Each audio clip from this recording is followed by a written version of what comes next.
Claro, né, gente? Vamos falar um pouco sobre saúde. A gente já começa nesse tema. Porque com essas mudanças de temperatura, tá difícil pra todo mundo, né? Aposto que você aí de casa não passou ileso ou conhece alguém que ficou derrubado com alguns sintomas respiratórios nos últimos dias. É que esse clima instável favorece e muito a circulação de vírus como o da gripe, o do resfriado e até mesmo da Covid-19, que ainda não foi embora aí por completo. E além deles, gente, outras doenças respiratórias também tendem a aparecer com mais frequência. Para explicar o que acontece com o nosso corpo nessa época do ano, especialmente com as crianças, a gente recebe aqui no estúdio o médico pediatra, doutor Joaquim Junqueira. É um prazer falar com o senhor hoje, doutor. Prazer, obrigado pela oportunidade e o convite aí. Vamos começar explicando para o pessoal de casa qual que é a diferença entre resfriado e gripe. O pessoal costuma achar que é a mesma coisa. É ou não é? É quase a mesma coisa, vamos falar. O resfriado normalmente é aquela doença que ele é um período, ela é mais branda, os sintomas são mais brandos. A gripe em si, ela pode ter algumas complicações, evoluindo para pneumonia, sinusites e outras coisas. Essa é a grande diferença, mas os vírus, no geral, é o mesmo vírus que... Olha só, então depende aí do grau, digamos assim, Exatamente, que a doença avança. exatamente. Doutor, quais são os primeiros sinais aí que os papais devem observar, principalmente, né, nas crianças? Nessa época do ano, a gente já estava comentando aqui nos bastidores que o fato deles não irem para a escola nessas férias, né, de julho, costuma diminuir um pouco essa transmissão. Isso acontece bastante.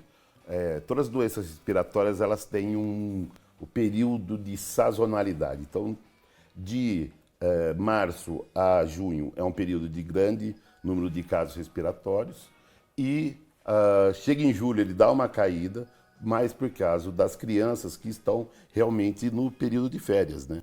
Então eles não têm a transmissão entre eles. E após agosto, setembro e outubro, nós temos um aumento também do número de casos de doenças respiratórias. Isso não é só em crianças, em adultos também isso acontece. Olha só, gente, é sinal de alerta aí. Quais seriam os sintomas, digamos assim, que os papais precisam ficar atentos, né? E os adultos também. Nas crianças, em geral, elas iniciam com os quadros de tosse. A criança, no geral, ela tosse bastante. Mas nesse período você tem um aumento das crises de tosse e começa com febre. As crianças em si, elas acabam tendo mais facilidade. Por quê? Porque elas estão com o sistema imunológico delas sendo formado. Nós adultos, às vezes, temos um pequeno sintoma, uma febre, um mal-estar, e acaba no dia seguinte passou. As crianças, no geral, elas precisam de 72 horas. Então é normal os pais falarem assim, doutor, eu preciso esperar 3 dias, né? Não necessariamente precisa esperar 3 dias, é necessário o médico dar uma avaliada, mas no geral as doenças respiratórias, em 3 dias a criança acaba tendo o período de febre. Olha só, gente, no caso aí quando a gente fala, né, uma outra doença que assusta bastante os papais é a bronquiolite. Como é que a gente faz, né? O que ela é exatamente, na verdade, antes da gente falar como que é o tratamento? A bronquiolite é uma doença assim, ela teve uma certa mudança. São coisas que ainda estão sendo estudado, que nós assim ficamos na dúvida o que aconteceu após o Covid. Há um tempo atrás era uma doença que era causada pelo vírus sincicial respiratório e acometia, no geral, crianças até 6 meses de idade. Hoje nós já estamos notando que existem outros vírus que acometem, que podem causar bronquiolites em criança e já estendeu isso daí. Nós já temos até um período de 2 anos criança com quadro de bronquiolite. A bronquiolite é uma doença que sim, preocupa os pais, preocupa nós médicos, porque ela não tem um tratamento em si. O tratamento, na verdade, da bronquiolite é oxigênio. Então, as crianças com piores, que elas estão formando, que está tendo broncoespasmo, que a gente chama, que é o fechamento do pulmão, elas necessitam que se dê medicação para que se expandir esse pulmão e, no geral, quando interna, necessário de oxigênio. Nossa, doutor, no caso, né, é muito mais grave, digamos assim, comparado com a gripe ou o resfriado. São vírus diferentes, pelo que eu entendi aqui com a explicação do senhor, não são? São. É assim, Alguns vírus do resfriado, eles podem sim causar a bronquiolite. O grande problema da bronquiolite é que eles pegam as crianças até 2 anos de idade e são crianças que o sistema imunológico dela ainda não está formado. Então acaba acometendo e a criança acaba piorando, mas porque ela não tem essa defesa imunológica ainda formada. Então, a minha dúvida é, a criança pode começar ali com uma gripe e pode evoluir para um quadro de bronquiolite. Em que momento que os papais têm que procurar uma ajuda médica? O geral, assim, o que nós notamos é que 48 horas que iniciou esses sintomas de resfriado, a criança acaba tendo uma piora. Ela necessita de 48 horas para dar uma piorada. Mas é interessante que os pais procurem os médicos quando perceberem que a criança está chiando. Então, alguns sinais de alerta em crianças pequenas é o batimento da asa do nariz. Aqui na região da fúrcula você nota um certo afundando entre as costelinhas e você vê que a criança está com uma frequência respiratória maior. Normalmente isso daí já indica que a criança está com o pulmão fechadinho, que é o broncoespasmo, e que existe a necessidade de ser feita medicação para expansão desse pulmão. Doutor, ainda falando sobre a bronquiolite, no caso aí, tem como prevenir ou pelo menos reduzir o risco? Não tem. Realmente, assim, uma das coisas que a gente orienta muito os pais, eu oriento muito no meu consultório, é que os pais lavem as mãos. Então eu falo assim, esse negócio do álcool em gel, quando nós tivemos na Covid, é uma coisa que tem que continuar. Com certeza. Nós temos que usar, e principalmente em crianças. Então eu sempre falo, pais, vocês têm a malinha da criança, tem aquela malinha das necessidades da criança, tem que colocar um álcool gel. Mesmo entre eles, entre o pai e a mãe, vai pegar a criança, limpa as mãos, já é uma grande coisa para ser feito para se prevenir a bronquiolite e mesmo os resfriados. E outra coisa que é muito importante para os pais, para as mães principalmente, a amamentação. A criança que tem amamentação exclusivamente no seio materno, ela tem uma chance, a chance dela pegar a bronquiolite ou mesmo outras doenças é muito menor. Porque a mãe já passa pelo leite materno os anticorpos que tem nela. Olha só que e bacana. que não tem em nenhuma fórmula de leite contém anticorpo. Anticorpo é só nós que produzimos e mais nada pode ser produzido, né? Olha só que bacana. Na semana passada a gente falou justamente, aqui recebemos a Carolina Vilas Boas para falar sobre os benefícios da amamentação. Esse é um deles que ela chegou a comentar. Falando agora sobre a questão da pneumonia, que o senhor já até chegou a mencionar. A pneumonia para as crianças é um risco real? Porque assim, toda doença, na verdade, toda doença é um risco real. E na medicina a gente sempre fala 2 mais 2, ela é 4, mas pode ser 3,8, pode ser 4,1, porque é uma caixinha de surpresa. A pneumonia normalmente é causada por bactéria. Então, aquelas manchas que vocês veem no pulmão é como se fosse um pus, porque aquilo ali são as defesas que o organismo está mandando para matar a bactéria que se alojou naquele lado, daquela parte do pulmão. E como a bactéria ela multiplica muito fácil e o estrago que ela vem a fazer no organismo é muito maior. As lesões são muito maiores. E hoje, com o aumento do uso indiscriminado de antibióticos, cada vez mais a bactéria está se tornando mais resistente. Então é um desafio para a medicina e é um desafio para nós, pediatras, e é perigoso. Realmente, a pneumonia é uma doença que a gente fala assim, tem uma mortalidade maior. Com certeza. No caso, aí o senhor comentou sobre essa questão do uso do antibiótico, que a pneumonia, a bactéria vai criando aí resistência. Por isso é importante os papais, os adultos também, evitarem a automedicação, né? Com certeza, porque não pode... É notado que começou a tossir, já dei a amoxicilina, que hoje é o antibiótico que mais se usa. Tem que ter uma orientação médica, não pode... por causa da minha cabeça, eu acho que tem que dar o antibiótico, já vou comprar um antibiótico. Isso não deve ser feito, porque pode piorar realmente e ainda mascarar, como assim, você acha que está matando essa bactéria, mas na verdade não está. Ela dá uma segurada, a criança melhorou, a hora que volta, já volta com uma pneumonia bem mais extensa. Tem as complicações das pneumonias, que é a água no pulmão, que a gente chama de derrame pleural, é uma coisa que é perigoso, tem que ir para o centro cirúrgico, tem que ser feita drenagem, e é uma coisa com uma alta mortalidade infantil. Como é que a gente faz para diferenciar essas doenças respiratórias? Ó, rinite, pneumonia e asma, né? Sinusite e asma. Sinusite. As sinusites são as doenças que a gente fala que são das vias aéreas superiores, né? Na verdade, quando você tem um período de frio, quando a temperatura cai, e agora que nós vamos entrar no período de estiagem, até como defesa para o organismo, nós vamos produzir mais secreção. E isso é propício para que a bactéria venha, sente, arrume um lugar lá para ela se alojar, e com isso vai tendo os sintomas que a gente tem de sinusite, que são dores de cabeça, aquela secreção amarelada, no geral é isso daí. Quando são asma, bronquite, a rinite também é devido a esse aumento das secreções, que é por causa que o organismo está tentando minimizar o frio e a secura. Então ele começa a produzir mais secreção. No geral, nós temos também um comprometimento alérgico. Mas por que acontece isso do comprometimento alérgico? Ambientes mais fechados, a gente acaba usando às vezes roupas que já estavam um tempo sem ir para o sol, que estava guardado, isso acaba afetando a parte respiratória alta, ocasionando as rinites, com complicação das sinusites.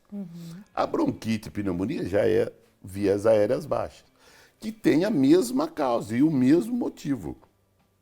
Porque você tem um estímulo alérgico, fazendo com que você tenha o broncoespasmo, que é o fechamento do pulmão, e com isso você acaba secretando, tendo mais secreção na região do pulmão, é onde a bactéria vai lá, arruma um lugarzinho e fala, que lugar legal para eu viver.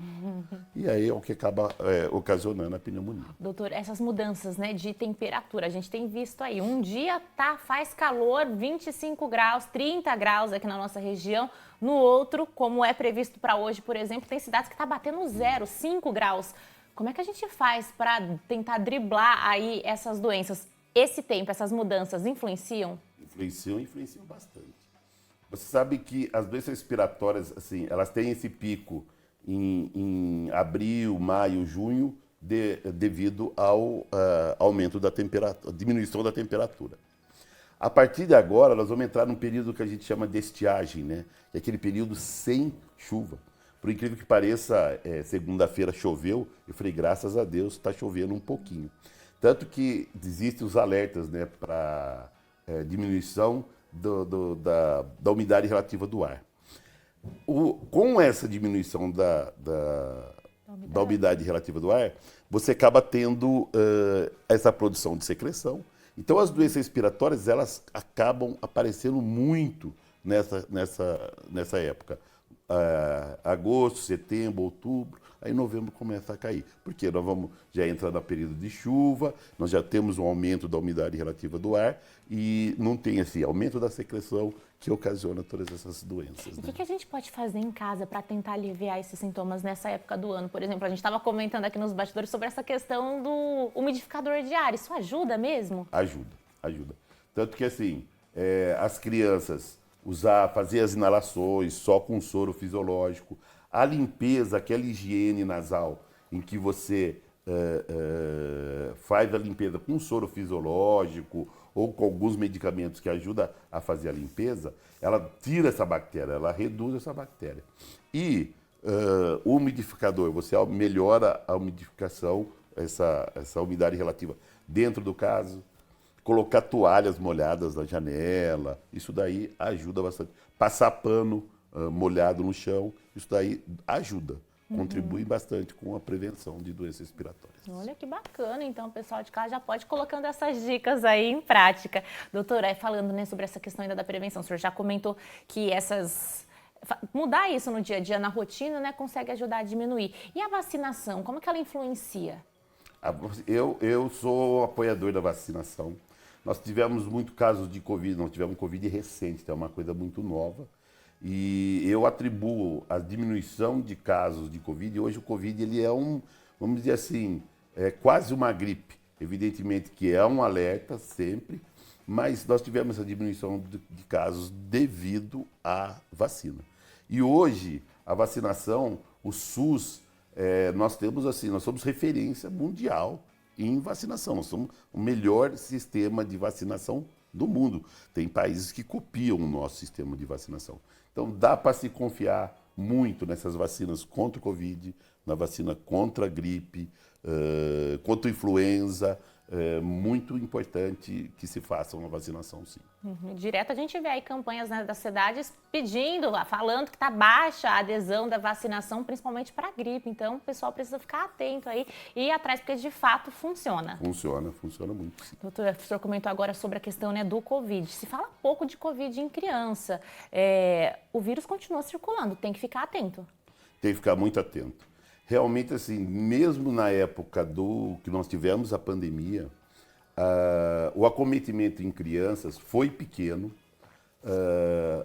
as complicações em crianças foram menores, porém, quando algumas crianças com comorbidades, e raramente tiveram complicações que vieram a levar à morte.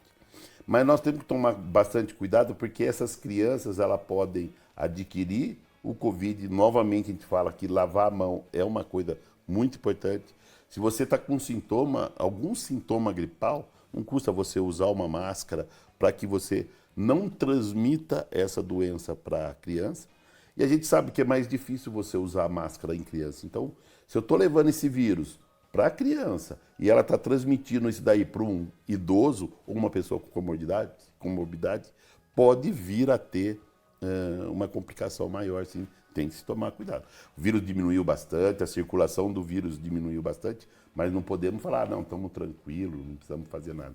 Isso não deve acontecer, não. Claro, é diferente agora o cenário, né, justamente por conta da vacinação, que a gente não ouve tanto falar do Covid, porque agora não tem tantas complicações, já que a vacinação veio aí para minimizar esse... Os casos minimizaram eu acredito que é devido à vacinação. Evidentemente, muita coisa nova eu acho que nós vamos aprender, até como age o vírus do Covid. Até hoje a gente, cada hora se fala uma coisa, cada hora a gente acaba lendo uma coisa.